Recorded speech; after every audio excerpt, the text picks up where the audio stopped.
Assalamualaikum warahmatullahi wabarakatuh. Raditu billahi robba wa bi islami dina wa bi Muhammadin wa nabiyya wa rasulah. Rabbi zidni ilma warzuqni fahma. Rabbi shrah li sadri wa yassir li amri wa hlul 'uqdatam min lisan yafqahu qawli. Sadaqallahu azim. Berjumpa lagi di materi mata kuliah audit sistem informasi. Kali ini kita akan bahas tentang teknik pengumpulan bukti audit sistem informasi. Nah, di sini sebelum kita ke materi, kita akan ice breaking dulu. Di sini mencari ketidaksesuaian seperti seorang auditor. Perhatikan tabel atau teks yang ditampilkan, temukan 3-5 kesalahan dalam waktu 2 menit. Diskusikan bersama untuk mengkonfirmasi temuan. Auditor bertugas menemukan kesalahan atau ketidaksesuaian. Nih, coba lihat di tabel laporan keuangan ini. Cari kesalahan yang tadi tabel laporan keuangan ini.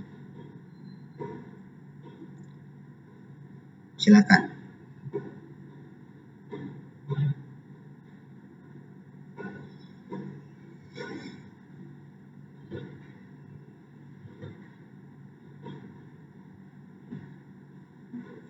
Sudah?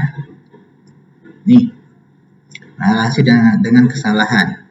Perusahaan ABC membeli 10 unit komputer seharga 5 juta per unit. Total pembelian adalah 40 juta. Apakah Anda menemukan kesalahan pada perhitungan di atas?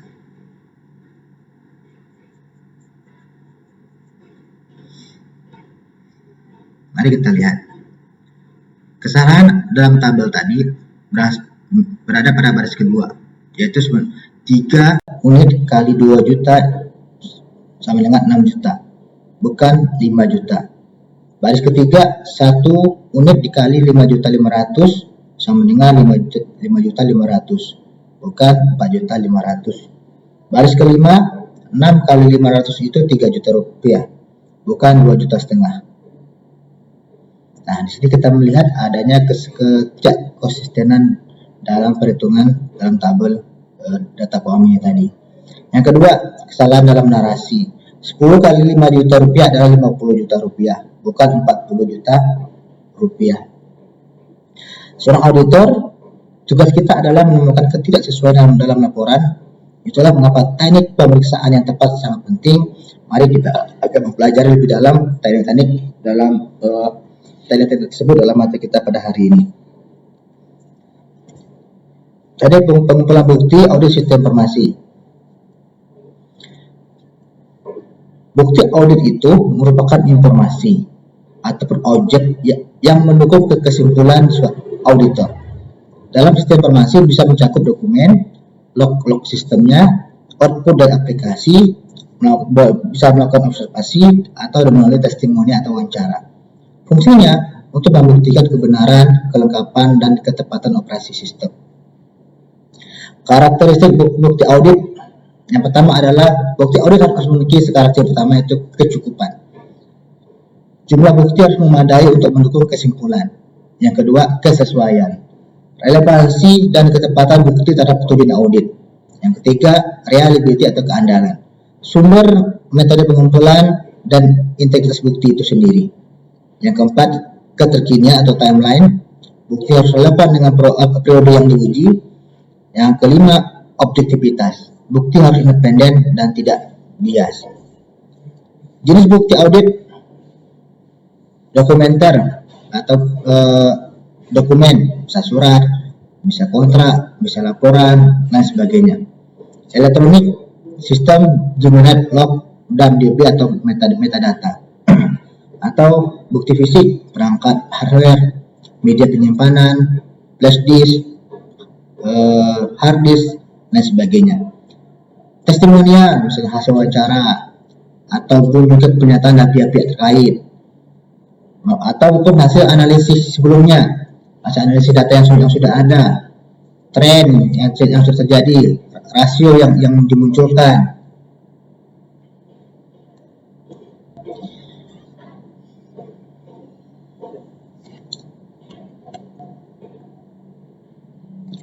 Bukti dokumenter di sini. Bukti dokumenter bisa kontrak, SOP, kebijakan keamanan yang dimiliki oleh perusahaan, laporan resmi, dokumen pendukung, transaksi, invoice, bukti transfer, surat perintah, bisa jadi format dalam bentuk kertas ataupun dalam bentuk digital dan lain sebagainya. Bukti elektronik, log access, authentication log, kapan dia melakukan log, jam berapa, application log, syslog, sistem loginnya, database extract, query hasil snapshot, audit trail, configuration snapshot, sistem stand-down, backup dan lain sebagainya. Itu bukti elektronik. Ini pengumpulan bukti bisa inspeksi atau melakukan review dokumen, observasi proses aktivitas, wawancara atau inquiry, konfirmasi pada pihak ketiga, reform atau rekalkulasi, prosedur analitik dan data analitik, sampling, statistika, non statistika, forensik dan investigatif. Ini teknik pengumpulan bukti dari melakukan infeksi, observasi, wawancara, kita konfirmasi pada pihak ketiga, kita reverform, melakukan kinerja ulang atau rekalkulasi atau mengkalkulasi ulang, melakukan prosedur analitik dan data analitik, atau kita melakukan sampling, atau kita melakukan uji forensik, atau kita melakukan investigasi secara sistematis. Inspeksi atau review dokumen, memeriksa dokumen fisik ataupun digital untuk bukti eksistensi dan keabsahan. Langkah: identifikasi dokumen, verifikasi elemen kunci, cross atau reference. Kelebihan: mudah diakses, keterbatasan dokumen mungkin bisa dimanipulasi karena merupakan hasil bukti fisik. Observasi, kita bisa melihat langsung proses atau aktivitas, misalnya proses backup, prosedur fisik. Hal ini bermanfaat untuk melihat praktik aktual versus prosedur tertulis sama atau tidak. Keterbatasannya hanya snapshot. Effect of observation, orang berperilaku berbeda saat diawasi. Orang akan berlaku beda ketika diawasi.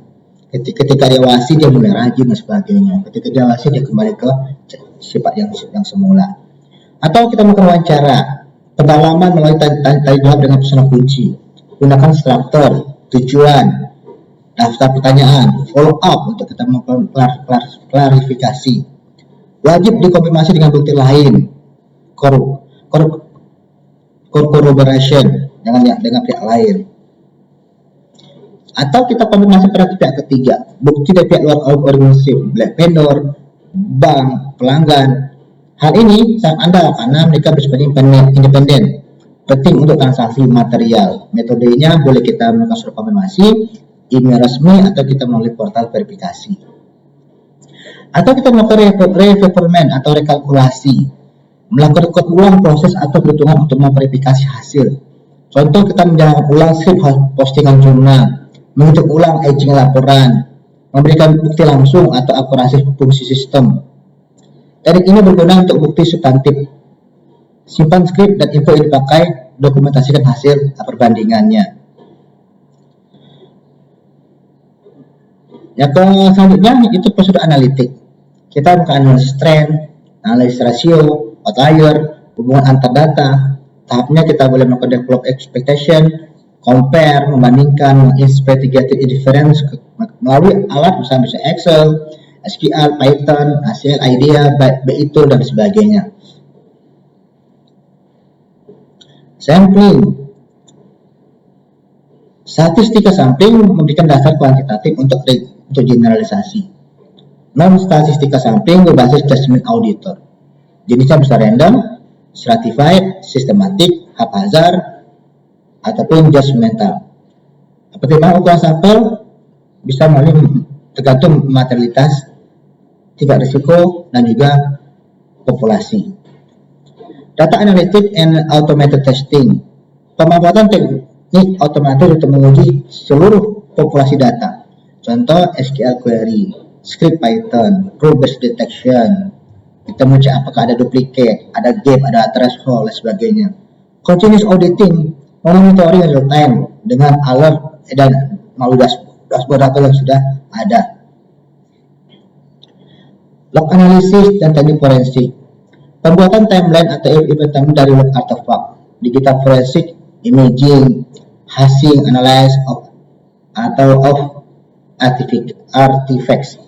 Untuk umum bisa menggunakan RTK, autopsy, slide kit sebagai contoh alat untuk melakukan investigasi atau dari insiden dari keamanan. Chain of custody proses bukti. Catat siapa, kapan, bagaimana bukti pengumpulan dan dipindahkan. Gunakan hashing untuk memverifikasi integritas bukti digital. Simpan di media yang aman, jauh dari uang, encrypted store, dan buat salinan yang terverifikasi. Dokumentasi, isi working paper, tujuannya, prosedur, evidence hasil, pengujian, kesimpulan, kegunaan format standar, penting untuk melakukan reproduksi review independen. Menilai kecukupan dan keadilan bukti. Pertimbangkan sumber independen versus internal, metode pengumpulan dan konsistensi. Triangulasi corroborate dengan bukti dari teknik yang lain. Jika kurang bukti, perlu melakukan proses tambahan atau perluasan sampel. Merancang prosedur pengumpulan bukti, mulai dari identifikasi risiko dan assertion terkait. Tentukan jenis bukti yang diperlukan untuk setiap risiko. Pilih teknik yang efisien dan handal, pertimbangkan resource dan waktu. Jadi kasus misalnya sini. Misalnya user EKY mengakses data pegawai di luar kewenangannya. Langkah pengumpulan buktinya melalui review akses log, kapan dia melakukan login, expert event, timeline, wawancara dengan admin, konfigurasi change request.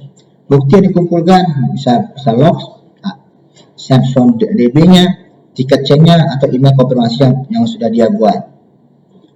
Kemudian kita melakukan checklist praktis untuk pengumpulan bukti. Tentukan tujuan dan ruang lingkup bukti yang dicari.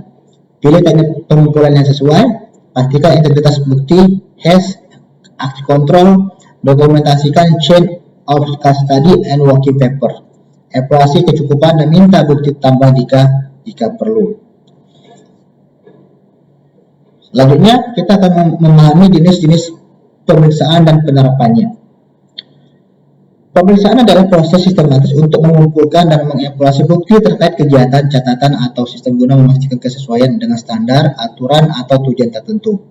Pemeriksaan dilakukan untuk menilai keandalan, efektivitas, serta kepatuhan suatu entitas terhadap kebijakan dan prosedur yang berlaku.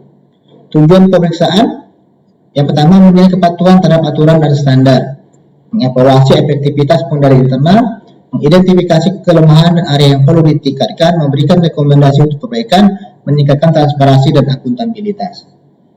Jenis-jenis pemeriksaan ada pemeriksaan keuangan, operasional, kepatuhan, sistem information, dan pemeriksaan investigatif. Pemeriksaan keuangan fokus pada laporan keuangan, menilai pada kewajaran penjajahan laporan keuangan sesuai dengan standar akuntansi. Pendapat audit, penerapannya pada laporan keuangan diperiksa oleh auditor eksternal. Pemeriksaan operasional, mengevaluasi efisiensi dan efektivitas operasi organisasi, bertujuan untuk meningkatkan kinerja manajemen. Penerapan, audit proses produksi, pengadaan, ataupun layanan pelanggan. Kemudian pemeriksaan kepatuhan, memastikan kegiatan organisasi sesuai dengan hukum, peraturan, dan kebijakan internal. Penerapannya, audit kepatuhan pajak, regulasi industri, atau standar ISO. Pemeriksaan sistem informasi, kita menilai keandalan, keamanan, dan efektivitas sistem informasi yang ada. Fokus pada counter IT-nya, integritas data, serta keamanan informasi. Penerapan bisa kita mengaudit keamanan jaringan, sistem ERP, atau aplikasi keuangan yang ada di dalam sistem informasi ini. Selanjutnya, pemeriksaan investigatif. Hal ini dilakukan ketika ada indikasi kecurangan atau penyalahgunaan. Fokus pada pengumpulan bukti untuk mendukung tindakan hukum. Penerapan investigasi kasus korupsi, manipulasi data, ataupun fraud keuangan. Kesimpulan, pemeriksaan memiliki berbagai jenis dengan tujuan dan penerapan yang berbeda. Pemahaman setiap jenis pemeriksaan penting untuk meningkatkan transparansi, akuntabilitas, serta efektivitas organisasi dalam mencapai tujuan. Selanjutnya, materi yang kita pelajari adalah penentuan teknik pemeriksaan yang sesuai dengan situasi audit. Konsep teknik pemeriksaan. Teknik Pemeriksaan adalah metode atau cara yang digunakan auditor untuk memperoleh, mengevaluasi, dan menganalisis bukti audit. Pemilihan teknik pemeriksaan harus disesuaikan dengan tujuan audit, karakteristik data, dan situasi audit yang sedang dihadapi. Faktor penentu pemilihan teknik pemeriksaan. Pertama, tujuan audit yang ingin dicapai, jenis dan kualitas data yang tersedia, risiko kesalahan atau kecurangan, ketersediaan sumber daya auditor, kompleksitas sistem atau proses yang diaudit. Jenis-jenis teknik pemeriksaan dokumen, melakukan observasi langsung, wawancara dan konfirmasi, pengujian ulang atau rekonstrumen, dan terakhir analisis data atau data analysis.